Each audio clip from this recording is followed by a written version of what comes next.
Halo, Assalamualaikum warahmatullahi wabarakatuh.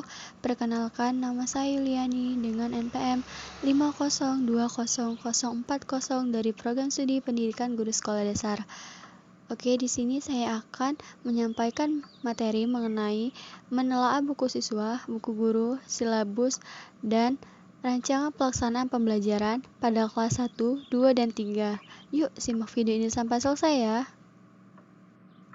Yang pertama, yaitu buku siswa. Buku siswa merupakan buku sumber belajar bagi siswa atau peserta didik. Pada setiap bab dilengkapi dengan peta konsep, pengantar, bagian kegiatan siswa, baik eksperimen maupun non-eksperimen, atau diskusi, latihan soal, rangkuman, evaluasi, dan tugas bagi peserta didik. Buku siswa berbasis kegiatan, sehingga kemungkinan bagi para siswa dan guru untuk melengkapi materi dari berbagai sumber.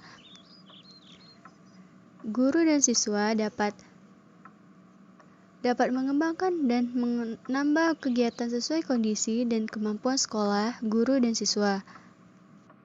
Pengembangan dan penambahan kegiatan dimaksudkan untuk memberikan pemahaman lebih kepada peserta didik terhadap pengetahuan yang dipelajari, keterampilan yang dilatih, dan sikap yang dikembangkan. Kegiatan-kegiatan dalam buku siswa sebisa mungkin memaksimalkan potensi semua sumber belajar yang ada di lingkungan sekitar. Setiap kegiatan dapat disesuaikan dengan kondisi siswa, guru, sekolah, dan lingkungan. Pada beberapa bagian dalam buku siswa ini diberikan ruang bagi siswa untuk menuliskan laporan kesimpulan, penyelesaian soal, atau tugas lainnya. Namun sebaiknya dalam menuliskan berbagai tugas tersebut, siswa tidak terpancang pada ruang yang diberikan. Apabila dirasa kurang, siswa dapat menuliskannya pada buku tugas. Selanjutnya, buku guru. Buku guru merupakan pedoman bagi guru dalam pelaksanaan pembelajaran yang meliputi persiapan, pelaksanaan, dan penilaian, serta pedoman penggunaan buku siswa. Buku guru terdiri dari dua bagian, yaitu petunjuk umum pembelajaran dan petunjuk khusus pelaksanaan pembelajaran pada setiap bab sesuai dengan buku siswa. Buku guru berisi pengalaman belajar yang bermakna untuk membangun sikap dan perilaku positif, penguasaan konsep, keterampilan, berpikir saintifik, berpikir tingkat tinggi, kemampuan menyelesaikan masalah, kreativitas, dan pribadi reflektif. Berbagai teknik penilaian peserta didik, informasi yang menjadi acuan kegiatan remedial, dan pengayaan. Kegiatan interaksi guru dan orang tua yang memberikan kesempatan kepada orang tua untuk ikut berpartisipasi aktif melalui kegiatan belajar peserta didik di rumah. Petunjuk penggunaan buku peserta didik. Selanjutnya, buku guru dan buku siswa kelas 1, 2, dan 3 terdiri dari 8 tema, diantaranya sebagai berikut. Kelas 1, tema 1 yang berjudul Diriku. Tema 2, Kegemaranku. Tema 3, Kegiatanku. Tema 4, Keluargaku. Tema 5, Pengalamanku. Tema 6, Lingkungan bersih. Tema 7, Benda, Hewan, dan Tumbuhan. Dan yang terakhir tema 8 yaitu Peristiwa Alam.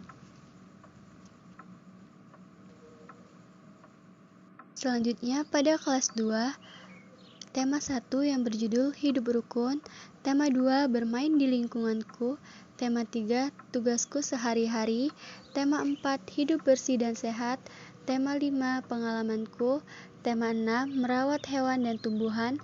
Tema 7, Kebersamaan. Dan tema 8, Keselamatan di Rumah dan di Perjalanan. Pada kelas 3, tema 1 yang berjudul Pertumbuhan dan Perkembangan Makhluk Hidup. Tema 2, Menyayangi Tumbuhan dan Hewan. Tema 3, Benda di Sekitarku. Tema 4, Kewajiban dan Hakku. Tema 5, Cuaca. Tema 6, Energi dan Perubahannya. Tema 7, Perkembangan Teknologi.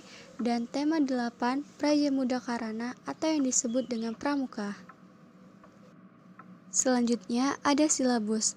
Silabus merupakan rencana pembelajaran pada suatu atau kelompok mata pelajaran atau tema tertentu yang mencakup standar kompetensi, kompetensi dasar, materi pokok pembelajaran, kegiatan pembelajaran, indikator pencapaian kompetensi untuk penilaian, alokasi waktu, dan sumber belajar. Adapun manfaat silabus. Silabus bermanfaat sebagai pedoman pengembangan perangkat pembelajaran lebih lanjut, mulai dari perencanaan, pengelolaan kegiatan pembelajaran, dan pengembangan penilaian. Ada beberapa isi pada silabus. Yang pertama yaitu identitas mata pelajaran. Identitas sekolah meliputi nama satuan pendidikan dan kelas, kompetensi inti, kompetensi dasar, materi pokok yang memuat fakta, konsep, prinsip, dan prosedur yang relevan dan ditulis dalam bentuk butir-butir sesuai dengan rumusan indikator pencapaian kompetensi. Pembelajaran yaitu kegiatan yang dilakukan oleh pendidik dan peserta didik untuk mencapai kompetensi yang diharapkan. Penilaian merupakan proses pengumpulan dan pengolahan informasi untuk menentukan pencapaian hasil belajar. Alokasi waktu, sumber belajar yang dapat berupa buku, media cetak, dan elektronik, alam, sekitar, atau sumber belajar lain yang relevan. Yang terakhir, yaitu rencana pelaksanaan pembelajaran atau yang disebut dengan RPP. Nah, rencana pelaksanaan pembelajaran atau RPP ini merupakan rencana kegiatan pembelajaran tatap muka untuk satu pertemuan atau lebih. RPP dikembangkan dari silabus untuk mengarahkan kegiatan pembelajaran peserta didik dalam upaya pencapaian kompetensi dasar atau KD. RPP menggambarkan prosedur dan pengorganisasian pembelajaran di dalam mencapai sebuah kompetensi dasar atau KD yang ditetapkan dalam kompetensi inti atau KI dan dijabarkan dalam silabus.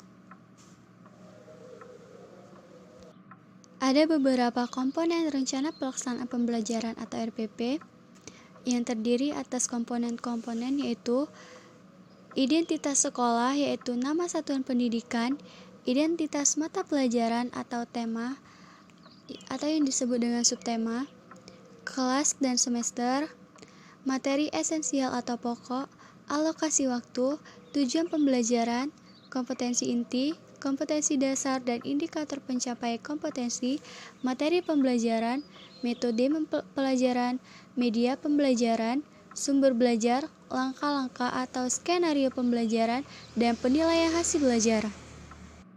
Adapun prinsip-prinsip penyusunan rencana pelaksanaan pembelajaran, yang pertama yaitu perbedaan individual peserta didik, antara lain kemampuan awal, tingkat intelektual, bakat, potensi, minat, motivasi belajar, kemampuan sosial dan emosi, gaya belajar, kebutuhan khusus, latar belakang budaya, norma, nilai dan lingkungan peserta didik.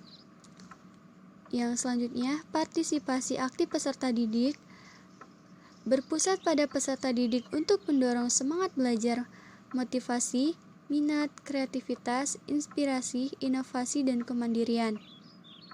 Dan yang selanjutnya, pengembangan budaya membaca dan menulis yang dirancang untuk pemahaman beragam bacaan dan berekspresi dalam berbagai bentuk tulisan. Selanjutnya, pemberian umpan balik dan tindak lanjut memuat rancangan program pemberian umpan balik positif, penguatan, pengayaan, dan remedial.